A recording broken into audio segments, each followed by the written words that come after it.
నా పేరు శివరాం ప్రసాద్. ముందుగా SSRK యూట్యూబ్ ఛానల్ కు స్వాగతం, సుస్వాగతం. ఈ రోజు నేను మీ ముందుకు వ్యాకరణంలోని ఒక అంశమైనటువంటి అలంకారాలతో మీ ముందుకు రావడం అనేది జరిగింది. మరి మనం మొదలు పెడదామా? అలంకారములు.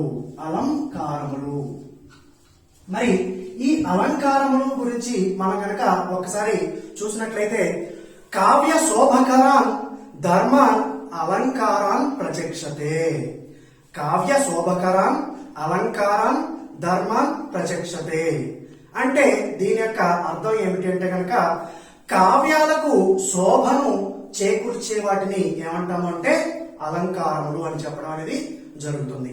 మరి ఈ అలంకారములు అనేటువంటి మాటలో అలం అనేటువంటి శబ్దాన్ని కనుక పరిశీలించినట్లయితే అలం అంటే దాని యొక్క అర్థము భూషణం అని దాని యొక్క అర్థాన్ని. మరి ఈ భూషణం అంటే అర్థం ధరించడం అని దాని యొక్క అర్థం. మరి అలాగే ఇంకొక మాట కనుక మనం చూసుకున్నట్లయితే మనకు వేదాలు ఉన్నాయి కదండి, 4 వేదాలు. అలాగే పురాణాలు ఉన్నాయి కదా, పురాణాలు ఎన్ని పురాణాలు ఉంటాయంటే 18 పురాణాలు ఉండడం అనేది జరుగుతుంది. అలాగే కావ్యాలు, చాలా కావ్యాలు ఉంటాయి.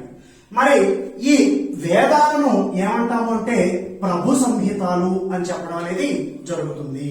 వేదాలను ప్రభు సంహితాలు అని చెప్పడం అనేది జరుగుతుంది. ఈ వేదాలు మొత్తం కూడా ప్రభువుల గురించి, అలాగే రాజుల గురించి, వాళ్ళు చేసినటువంటి యజ్ఞాలు, యాగాలు మొదలైనటువంటి వాటి గురించి, అన్నింటి గురించి చెప్పడం అనేది జరుగుతుంది. అలాగే పురాణాలు, ఈ పురాణాలు అనేవి మనకు మిత్ర సంహితాలు. ఈ పురాణాలు అనేవి మిత్ర సంహితాలు. పురాణాలు మొత్తం కూడా 18 పురాణాలు ఉండడం అనేది జరుగుతుంది. వాటిని అష్టాదశ పురాణాలు అని చెప్పడం అనేది జరుగుతుంది. అలాగే కావ్యాలు, చాలా కావ్యాలు అనేవి ఉండడం అనేది జరుగుతుంది. ఈ కావ్యాలు అనేవి కాంతా సంహితాలు. కావ్యాలు మొత్తం కూడా కాంతలు అంటే స్త్రీల గురించి వర్ణించడమే జరుగుతుంది. మరి ఈ కావ్యాలు అనేవి కాంతా సంహితాలు కాబట్టి ఇక్కడ అలంకారం గురించి కనుక చెప్పుకున్నట్లయితే మనకు కాంత అనేది ఏ విధంగా అలంకారానికి ఎక్కువ ప్రాధాన్యతనిస్తుందో, అలాగే ఈ అలంకారం అనేది మరి కాంత ఏ విధంగా అలంకారానికి ప్రాధాన్యతను ఇస్తుందో అదే విధంగా కావ్యాలు అనేవి కూడా అలంకారానికి ప్రాధాన్యతను ఇవ్వడం అనేది జరుగుతుంది. మరి ఈ అలంకారాల యొక్క ప్రస్తావన మొట్టమొదటిగా ఎక్కడ జరిగింది అని కనుక చూసుకున్నట్లయితే మనకు వేదాల్లో మొట్టమొదటి వేదం, అలాగే ప్రాచీన వేదం అయినటువంటి ఋగ్వేదంలో మనకు ఈ అలంకారాల యొక్క ప్రస్తావన అనేది కనిపిస్తుంది. మరి ఈ అలంకారాలు ఋగ్వేదంలో కనిపించినటువంటి అలంకారాలు కనుక పరిశీలించుకున్నట్లయితే మొదటిగా ఉపమాలంకారము, అలాగే రూపక అలంకారము, అలాగే అతిశయోక్తి అలంకారము. ఉపమాలంకారము, రూపక అలంకారము, అలాగే అతిశయోక్తి అలంకారము. ఈ 3 అలంకారాలు అనేవి ఋగ్వేదంలో కనిపించినటువంటి అలంకారాలు. అలాగే మరి తొలి అలంకార శాస్త్ర గ్రంథము ఏమిటి అంటే గనక కావ్యాలంకార చూడామణి. తొలి అలంకార శాస్త్ర గ్రంథము ఏమిటి అంటే కావ్యాలంకార చూడామణి. ఈ కావ్యాలంకార చూడామణిని రాసినటువంటి వ్యక్తి ఎవరు అంటే విన్నకోట పెద్దన. విన్నకోట పెద్దన. ఈ విన్నకోట పెద్దన అనేటువంటి ఆయన మనకు కావ్యాలంకార చూడామణి అనేటువంటి ఆ కావ్యాన్ని రాయడం అనేది జరుగుతుంది. మరి ఈ కావ్యాలంకార చూడామణి అనేటువంటి ఆ కావ్యానికి ఆధారమైనటువంటి సంస్కృత కావ్యము ఏమిటి అంటే గనక కావ్య ధర్మము. కావ్య ధర్మము అనేటువంటి సంస్కృత కావ్యం ఏదైతే ఉంటుందో ఆ సంస్కృత కావ్యం అనేది మనకు కావ్యాలంకార చూడమనికి ఆధారమైనటువంటి గ్రంథం. ఈ కావ్య ధర్మము అనే దాన్ని సంస్కృతంలో ఎవరు రాశారు అంటే దండి అనే ఆయన రాశారు. ఈ దండి అనే ఆయన మనకు అలంకారాలు మొత్తం 37 ఉన్నాయి అని చెప్పడం అనేది జరుగుతుంది. అలాగే మరి అలంకారాలను 2 రకాలుగా విభజించడం అనేది జరుగుతుంది. ఆ అలంకారాలు శబ్దాలంకారాలు, అర్థాలంకారాలు. మరి ఈ అలంకారాలను శబ్దాలంకారాలు అలాగే అర్ధాలంకారాలు అని రెండు విధాలుగా విభజించినటువంటి వ్యక్తి ఎవరు అంటే బామహుడు. బామహుడు అనేటువంటి వ్యక్తి ఈ అలంకారాలను శబ్దాలంకారాలు అలాగే అర్ధాలంకారాలు అని విభజించడం అనేది జరుగుతుంది. మరి ఈ బామహుడు మొత్తం ఎన్ని అలంకారాలు ఉన్నాయని చెప్తాడంటే 38 అలంకారాలు ఉన్నాయని చెప్పడం అనేది జరుగుతుంది. ఆ విధంగా మరి అలంకారాల యొక్క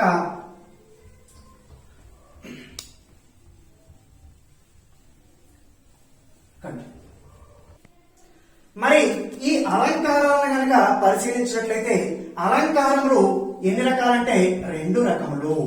ఈ అలంకారాలు అనేవి మొట్టమొదటి శబ్దాలంకారాలు అలాగే రెండవది అర్ధాలంకారాలు అని 2 విధాలుగా మనం చెప్పుకోవచ్చు. ఈ శబ్దాలంకారాలు అంటే ఏమిటి అంటే గనక శబ్దానికి ప్రాధాన్యత ఇచ్చేటువంటి అలంకారాలు ఏవైతే ఉంటాయో వాటన్నింటినీ కూడా శబ్దాలంకారాలు అని చెప్పడం అనేది జరుగుతుంది.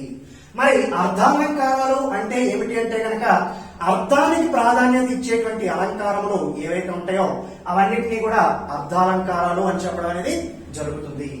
ఈ శబ్దాలంకారాలు మళ్ళా 3 రకములు.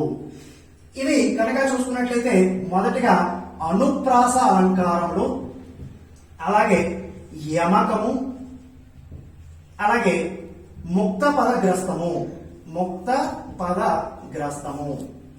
ఈ విధంగా ఈ శబ్దాలంకారాలు అనేవి 3 రకములు. అనుప్రాస అలంకారములు, యమకము, ముక్త పదగ్రస్తము. మరి ఈ అనుప్రాస అలంకారములు కనుక మళ్ళా చూసుకున్నట్లయితే అవి 4 రకాలుగా ఉండడం అనేది జరుగుతుంది.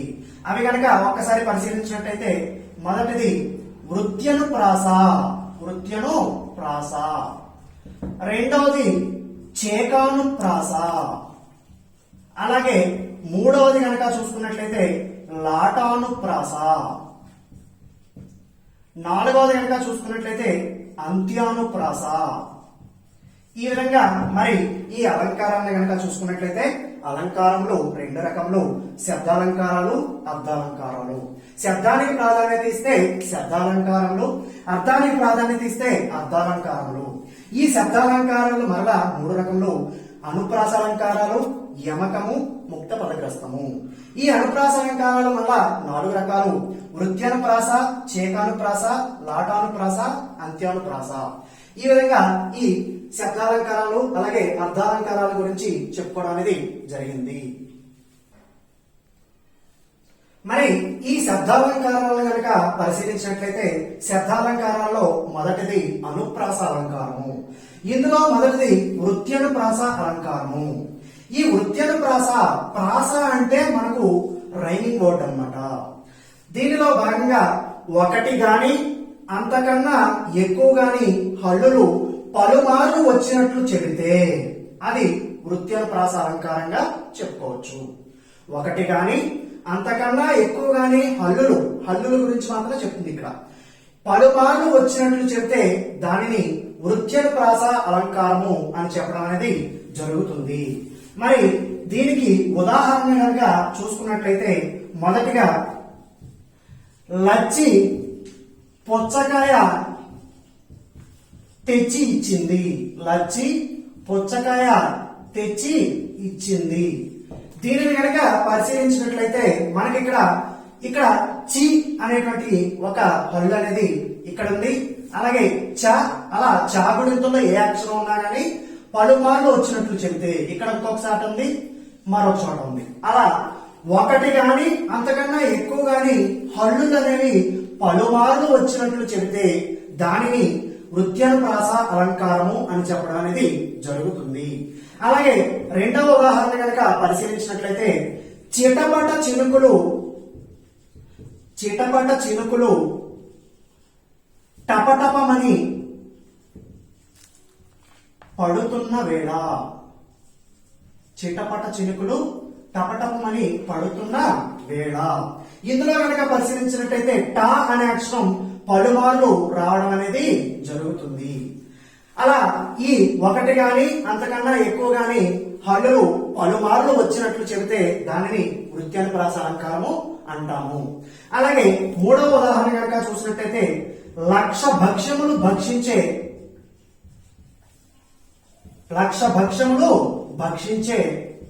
పక్షి కుక్షికి, కుక్షి అంటే పొట్ట, లక్ష భక్ష్యములు భక్షించే పక్షి కుక్షికి ఒక భక్ష్యం లక్ష్యమా అంటే దాని అర్థం ఆ పక్షి అనేది ఎంతటి ఎక్కువ ఆహారం తింటుందంటే దాని పొట్టకే తెలుసు. మరి ఇక్కడ పలుమార్లు వచ్చినటువంటి ఆ హల్లు ఏంటంటే క్ష అనేటువంటి అక్షరం అనేది పలుమార్లు రావడం అనేది జరుగుతుంది. అలాగే మరొక ఉదాహరణ కనుక చూసుకున్నట్లయితే ఆమె కడవతో వడివడి అడుగులతో గడపను దాటింది. ఇందులో కనుక పరిశీలించినట్లయితే ఆమె కడవతో డా అనే అక్షరం, వడివడి అడుగులతో గడపను దాటింది. మరి ఇంకొక ఉదాహరణ కనుక పరిశీలించినట్లయితే కాకి కోకిల కాదు కదా,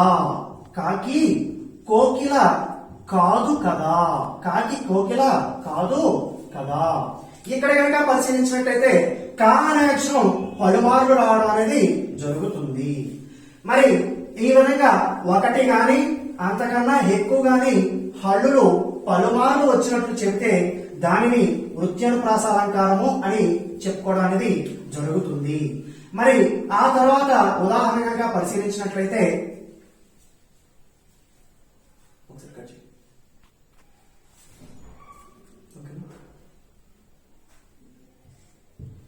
మరి మరొక ఉదాహరణ కనుక పరిశీలించినట్లయితే విష్ణు రోచిష్ణు జిష్ణు సహిష్ణు కృష్ణు, విష్ణు రోచిష్ణు జిష్ణు సహిష్ణు కృష్ణు.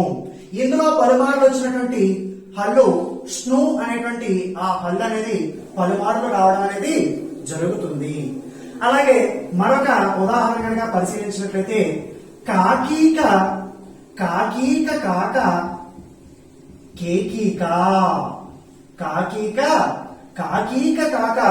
కేకీక. మరి కాకి యొక్క ఏక అనేది కాకికి ఏక కాక కేకికి ఏక అవుతుందా? ఇక్కడ కేకి అంటే మయూరము, అలాగే నెమలి అని దాని యొక్క అర్థము.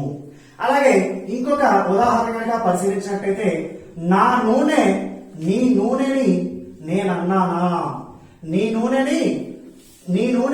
నా నూనెని నీవన్నావా. మరి ఇందులో కూడా పరిశీలించినట్లయితే నా అనేటువంటి హల్లు పలుమార్లు రావడం అనేది జరుగుతుంది. మరి తరువాత ఉదాహరణ కనుక చూసినట్లయితే నాయన నేను నిన్నేమన్నా అన్నానా, నీవు నన్నేమన్నా అన్నావా. ఇందులో కూడా పరిశీలించినట్లయితే మనకు నా అనేటువంటి అక్షరం అనేది పలుమార్లు రావడం అనేది జరుగుతుంది. ఆ విధంగా ఒకటి గాని అంతకన్నా ఎక్కువ గాని హల్లులు అనేవి పలుమార్లు వచ్చినట్లు చెబితే దానిని వృత్యనుప్రాస అలంకారము అని చెప్పడం అనేది జరుగుతుంది. అలాగే మరొక ఎగ్జాంపుల్ కనుక చూసుకున్నట్లయితే గట్టు మీది చెట్టు కింద కిట్టు రొట్టె ముక్కను లొట్టలేస్తూ తింటున్నాడు. ఇక్కడ కనుక చూసినట్లయితే గట్టు మీది చెట్టు కింద కిట్టు రొట్టె ముక్కను లొట్టలేస్తూ తింటున్నాడు. ఇందులో కనుక పరిశీలించినట్లయితే టా అనే అక్షరం పలుమార్లు రావడం అనేది జరుగుతుంది. అలాగే మరొక ఉదాహరణ కనుక చూసినట్లయితే వీరు పొమ్మను వారు కారు పొగబెట్టువారు, వీరు పొమ్మను వారు కారు పొగబెట్టువారు. ఈ మాట మనకు సామెతగా కూడా ఉపయోగపడుతుంది. వీరు పొమ్మను వారు గారు పొగబెట్టువారు. ఇందులో రా అనే అక్షరం అనేది పలుమార్లు రావడం అనేది జరుగుతుంది. అలాగే మరొక ఉదాహరణ కనుక చూసినట్లయితే ఇరులే కురులయి జరులయి పరుగులెత్తి.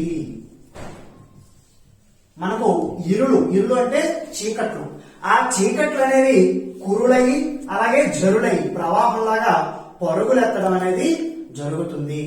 ఈ విధంగా ఒకటి గాని అంతకన్నా ఎక్కువ గాని హల్లులు అనేవి పలుమార్లు పునరావృతం అయినట్లు చెప్తే దానిని వృత్యనుప్రాస అలంకారం అని చెప్పుకోవడం అనేది జరుగుతుంది.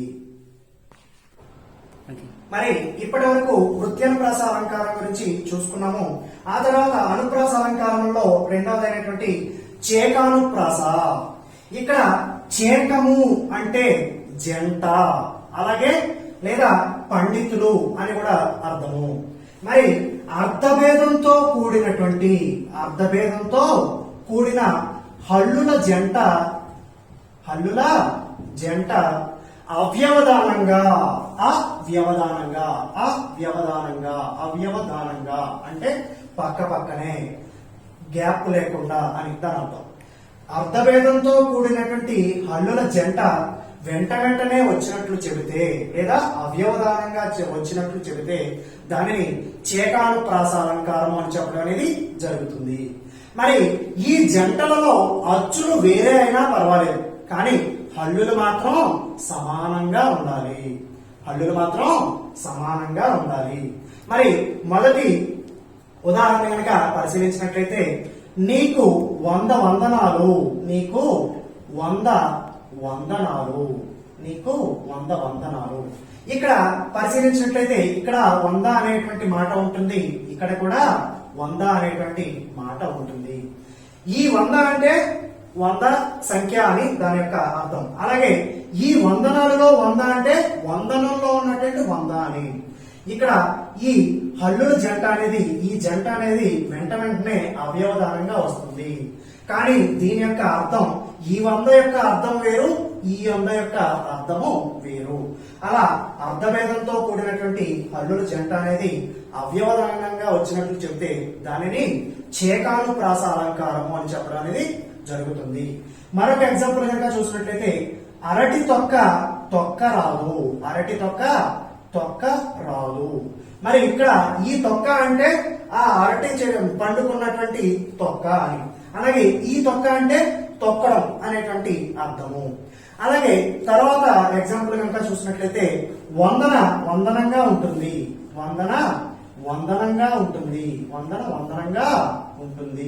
మరి ఈ వందన అంటే ఆ అమ్మాయి పేరు, ఈ వందన అంటే చక్కగా అందంగా అని దాని యొక్క అర్థము. ఆ విధంగా అర్ధభేదంతో కూడినటువంటి హల్లుల జంట అనేది అవ్యవధానంగా వెంటనే వచ్చినట్లు చెబితే అర్ధభేదంతో దానిని చేకానుప్రాస అలంకారము అని చెప్పడం అనేది జరుగుతుంది. మరి నీటిపై తేలుతున్నది. మరి ఈ ఎగ్జాంపుల్ అనేది 2016 తెలంగాణలో ఇచ్చినటువంటి టెట్ పెట్టండి. ఈ నీటిపై తేలుతున్నది. ఈ తేలు అనేది ఆ వృశ్చికము అని దాని యొక్క అర్థము. అలాగే ఈ తేలడం అంటే నీటి మీద తేలడం అని దాని యొక్క అర్థము. అలాగే శివభక్తుడు. మరి ఈ శివ అంటే ఆ అబ్బాయి పేరు, ఈ శివ అంటే శివభక్తుడు అంటే శివుడికి భక్తుడు అని దాని యొక్క అర్థము. అలాగే మరి ఆ తర్వాత కనుక చూసుకున్నట్లయితే ఆ తర్వాత అనాథనాథ నందనందన నీకు వందనం. అనాథనాథ నందనందన నీకు వందనం. అనాథనాథ నందనందన నీకు వందనం. మరి దీంట్లో కనుక పరిశీలించినట్టయితే ఇక్కడ నాద అనేటువంటి మాట ఉంటుంది, ఇక్కడ నాద అనేటువంటి మాట ఉంటుంది. ఈ నాద అంటే అనాథలో నాద. ఈ నాదుడంటే దిక్కులేని వాళ్ళకి దిక్కు అని దాని యొక్క అర్థం. నందనందనుడు అంటే ఆ విష్ణుమూర్తే అని దాని యొక్క అర్థము. అలాగే ఆ తర్వాత కనుక చూసుకున్నట్లయితే పాప సంహరుడు హరుడు. పాప సంహరుడు హరుడు. ఈ పాప సంహరుడు హరుడు అనేటువంటి మాటను కనుక పరిశీలించినట్లయితే సంహరుడు అంటే హరుడు అనే మాట ఉంటుంది, ఇక్కడ హరుడు అనే మాట ఉంటుంది. ఈ హరుడు అంటే సంహరించేటువంటి వాడు, హరుడు అంటే శివుడు అని దాని యొక్క అర్థము. అలాగే సుందర దరహాస రుచులు, సుందర దరహాస రుచులు, సుందర దరహాస రుచులు అంటే సుందర అంటే సుందరమైన అందమైనటువంటి, దరహాసం అంటే చక్కటి చిరునవ్వు. మరి ఆ తర్వాత కనుక పరిశీలించినట్లయితే లలిత లలితంగా నాట్యం చేస్తుంది, లలిత లలితంగా నాట్యం చేస్తుంది. మరి ఈ లలిత అనేటువంటి మాట ఉంటుంది, ఇక్కడ కూడా లలిత అనేటువంటి మాట ఉంటుంది. అలాగే మరి తర్వాత కనుక పరిశీలించినట్లయితే ఈ విధంగా మనం చేకానుప్రాస అనేటువంటి ఈ అలంకారం గురించి చెప్పుకోవడం అనేది జరిగింది. తర్వాత ఉండేటువంటి అలంకారము లాటానుప్రాస అలంకారము, లాటానుప్రాస అలంకారం గురించి చెప్పుకోవాల్సి ఉంటుంది. మరి ఈ లాటానుప్రాస అలంకారాన్ని కనుక పరిశీలించినట్లయితే శబ్దభేదం అలాగే అర్థభేదం లేకుండా, శబ్దభేదం అర్థభేదం లేకుండా కేవలం తాత్పర్య భేదంతో మరి తాత్పర్య భేదంతో కూడినటువంటి ఈ పదాల యొక్క జంట అనేది వెంటనే వచ్చినట్లు చెబితే, శబ్దభేదము అర్థభేదంతో సంబంధం లేకుండా తాత్పర్య భేదంతో ఈ కూడినటువంటి హల్లుల యొక్క జంట అనేది వెంటనే వచ్చినట్లు చెప్తే దానిని లాటానుప్రాస అలంకారము అని చెప్పడం అనేది జరుగుతుంది. మరి ఎగ్జాంపుల్ కనుక చూసుకున్నట్లయితే కమలాక్షు నర్చించు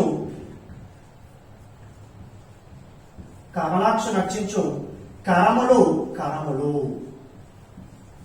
మరి ఇక్కడ కనుక పరిశీలించినట్లయితే కమలాక్షుడు అంటే కనుక విష్ణుమూర్తి, ఈ కమలాక్షుణ్ణి అర్చించేటువంటి కరములు అంటే చేతులు, ఆ చేతులు మరి ఇక్కడ చేతులే, కరములు ఈ కరములన్నా చేతులే. ఈ కరములు అంటే సాధారణమైనటువంటి చేతులు, ఈ కరములైన అంటే గొప్ప చేతులు లేదా పుణ్యం చేసుకున్నటువంటి చేతులు లేదా ధన్యమైనటువంటి చేతులు. ఆ విధంగా శబ్దభేదం అర్థభేదంతో సంబంధం లేకుండా తాత్పర్య భేదంతో కూడినటువంటి హల్లుల యొక్క జంట వెంటనే వచ్చినట్లు చెబితే, ఇంకా చెప్పాలి అంటే కనుక మనకి లాటరీ తగిలినట్టుగా ఈ లాటరీ లాగా పక్కనే వచ్చినటువంటి మాటలే మరలా వచ్చినట్లయితే దాని లాటానుప్రాస అలంకారం అనేది చెప్పడం అనేది జరుగుతుంది. అలాగే ఇంకొక ఎగ్జాంపుల్ కనుక చూసినట్లయితే శేషసాయికి మొక్కు శిరము శిరము, శేషసాయికి మొక్కు శిరము శిరము. ఈ శేషసాయికి మొక్కేటువంటి శిరము అంటే తల ఏదైతే ఉంటుందో ఆ తల అనేది చాలా పుణ్యం చేసుకున్నటువంటి తల. అలాగే మరొక ఎగ్జాంపుల్ కనుక చూసుకున్నట్లయితే శ్రీనాథు వర్ణించు జిహ్వ. ఈ శ్రీనాథుని గురించి వర్ణించేటువంటి నాలుక ఏదైతే ఉంటుందో ఆ నాలుక ఏదైతే ఉంటుందో అదే గొప్పదైనటువంటి నాలుక. అలాగే ఇంకొకటి కనుక చూసినట్లయితే అమ్మ చూపించే ప్రేమ, అమ్మ చూపించేటువంటి ప్రేమ. మరి దీన్ని కనుక పరిశీలించినట్లయితే మరి ఎన్నో ప్రేమలు ఉంటాయి, కానీ వాటన్నింటిలో కల్లా మిక్కిలి శ్రేష్టమైనది ఏమిటి అంటే అమ్మ. మరి అమ్మ చూపించేటువంటి ప్రేమ ఏదైతే ఉంటుందో ఆ ప్రేమయే మరి శ్రేష్టమైనటువంటి నిష్కపటమైనటువంటి ప్రేమ అని మనం చెప్పుకోవచ్చు. అలాగే తర్వాత ఎగ్జాంపుల్ కనుక చూసుకున్నట్లయితే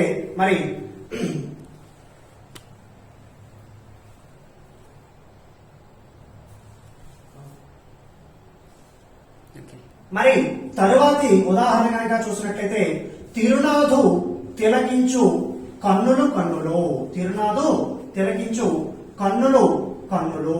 మరి దీని యొక్క అర్థం కనుక చూసుకున్నట్లయితే తిరునాథులు అంటే కనుక వెంకటేశ్వర స్వామి లేదా విష్ణుమూర్తి, ఆయనను తిలకించేటువంటి చూసేటువంటి కళ్ళు ఏవైతే ఉంటాయో అవే పుణ్యం చేసుకున్నటువంటి కళ్ళు అని దాని యొక్క అర్థము. అలాగే మరొక ఎగ్జాంపుల్ కనుక చూసుకున్నట్లయితే మమతానురాగాలు ఉండే ఇల్లు, మమతానురాగాలు ఉండేటువంటి ఇల్లే ఇల్లు, మమతానురాగాలు ఉండు ఇల్లు. ఈ మమతా అనురాగం అనేది ఎక్కడైతే ఉంటుందో అదే చక్కటి ఇల్లు అని మనం చెప్పుకోవడం అనేది జరుగుతుంది.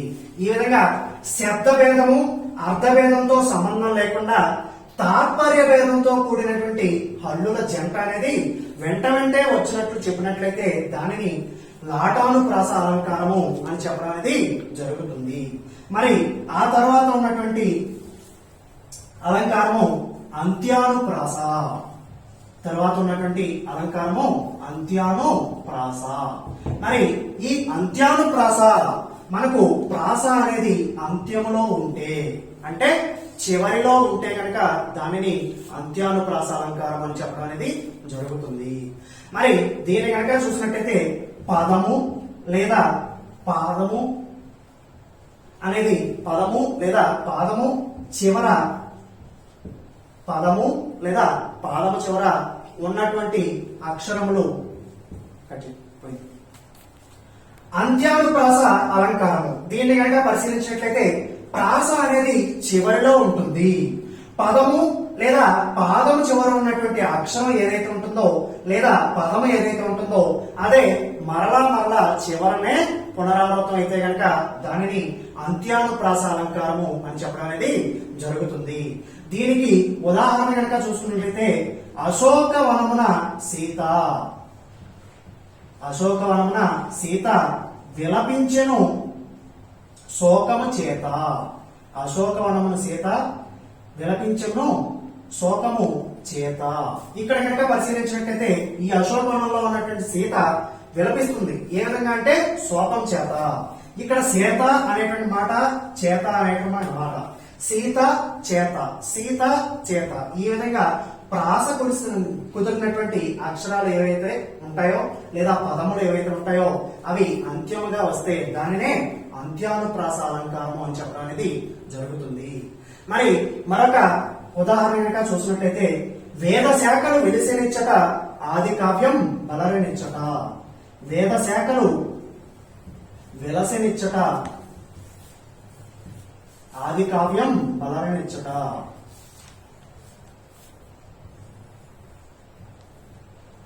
దీన్ని కనుక పరిశీలించినట్లయితే వేద శాఖలు, వేదాలలో ఉన్నటువంటి శాఖలు ఏవైతే ఉంటాయో అవన్నీ కూడా ఈ భారతదేశంలోనే పుట్టాయి. అలాగే ఆది కావ్యమైనటువంటి రామాయణం కూడా ఇక్కడే పుట్టింది. దీన్ని కనుక పరిశీలించినట్లయితే నిచ్చట అనేటువంటి మాటలు చివర ప్రాసగా రావడం అనేది జరుగుతుంది.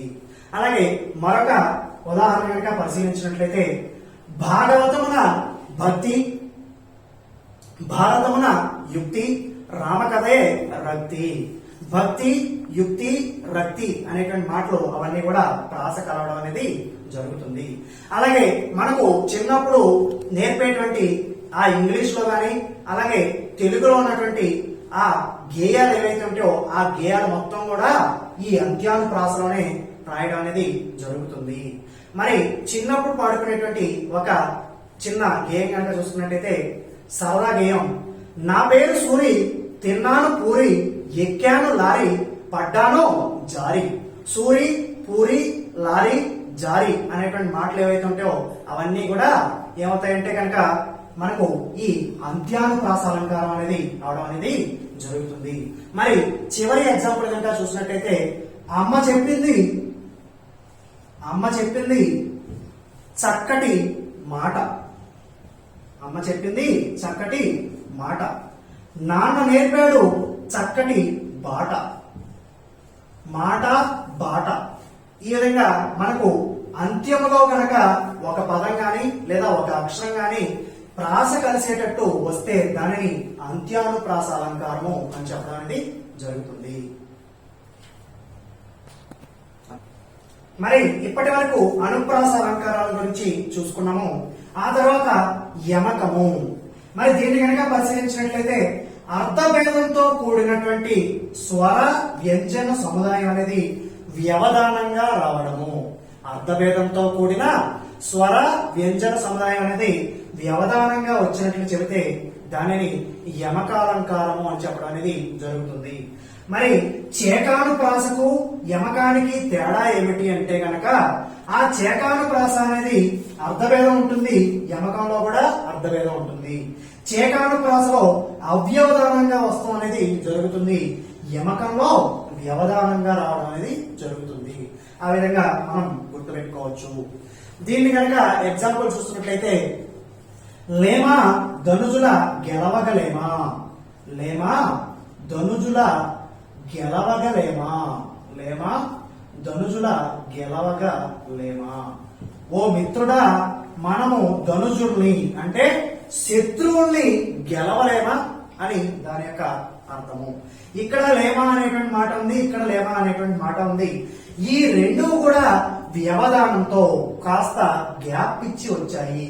ఇంకా బాగా చెప్పాలంటే కనుక ఈ మధ్యలో ఏదైనా మరొక కొత్త పదం అనేది వచ్చినట్లయితే, అటు ఇటు అదే పదం ఉండి మధ్యలో వేరొక పదం ఉన్నట్టయితే, ఇంకా బాగా చెప్పాలంటే యమ కం, యమ కం అన్నాను కాబట్టి ఇది యముడిలాగా మధ్యలో వచ్చింది. కాబట్టి ఈ విధంగా అర్ధభేదంతో కూడినటువంటి స్వర వ్యంజన సముదాయం అనేది వ్యవధానంతో వచ్చినట్లు చెబితే దానిని యమకము అని చెప్పడం అనేది జరుగుతుంది. తర్వాత ఎగ్జాంపుల్ కనుక చూసినట్టయితే అమ్మోయని అమ్మోరిని, అమ్మోయని అమ్మోరిని. ఈ అమ్మోరుని చూస్తే మనకి అమ్మో అని భయం వేస్తుంది. ఇక్కడ అమ్మో అనేటువంటి మాట ఉంటుంది, ఇక్కడ అమ్మో అనేటువంటి మాట ఉంటుంది. మధ్యలో యముడు లాంటి ఈ వేరొక పదం అనేది రావడం అనేది జరుగుతుంది. ఆ విధంగా వ్యవధానంతో వచ్చినట్లు చెప్తే దాన్ని యమకము అని చెప్పడం అనేది జరుగుతుంది. అలాగే మరొక ఉదాహరణ కనుక చూసినట్లయితే మానవ నీ ప్రయత్నం మానవ, మానవ నీ ప్రయత్నం మానవ. నువ్వు ఎన్నిసార్లైనా కానీ ప్రయత్నం చేస్తూనే ఉంటావా. ఇక్కడ మానవ అనేటువంటి మాట ఉంటుంది, ఇక్కడ కూడా మానవ అనేది ఉంటుంది, వ్యవధానంతో కూడి ఉంటుంది. అలాగే తరువాతి ఎగ్జాంపుల్ కనుక చూసినట్లయితే మనం శివరాత్రికి వస్తానన్నాడు.